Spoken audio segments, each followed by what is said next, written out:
We're going back to the first reading from Manna from Moses, because I kind of felt they were a little out of order. And it's called God Prepared Moses. Many times, unexpected circumstances which we may not understand come into our lives. This certainly was true for Moses. After 40 years in the royal Egyptian palace with all its advantages, everything changed overnight, and Moses became a fugitive, fleeing for his life.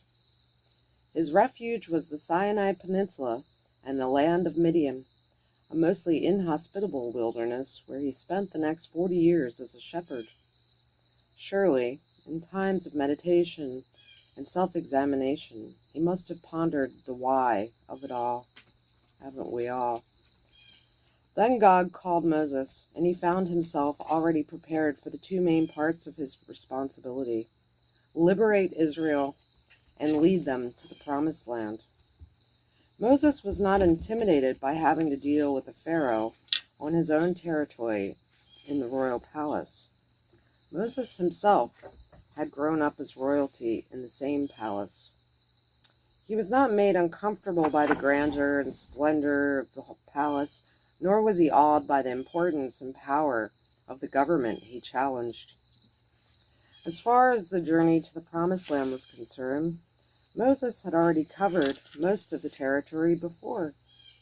In fact, when Moses and the Israelites left Egypt behind at the Red Sea and journeyed to Mount Sinai, it was Moses' third trip.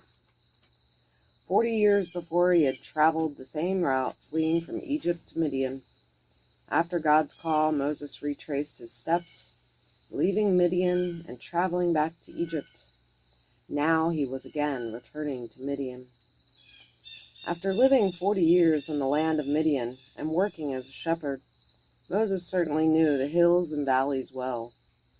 Even though the pillars of cloud and fire appeared before the crossing of the Red Sea, Moses knew the lay of the land all the way to Mount Sinai, which was only an 11-day journey from Kadesh Barnea, located at the edge of the Promised Land. Moses was just as comfortable as a leader in the wilderness as he had been in dealing with Pharaoh in the palace, because God had prepared him for both. The same God prepares leaders today, just as he prepared Moses centuries ago.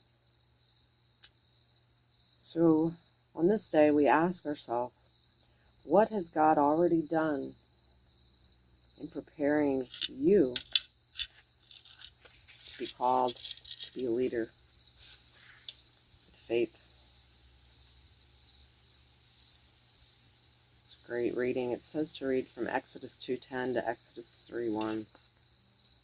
Manna from Moses.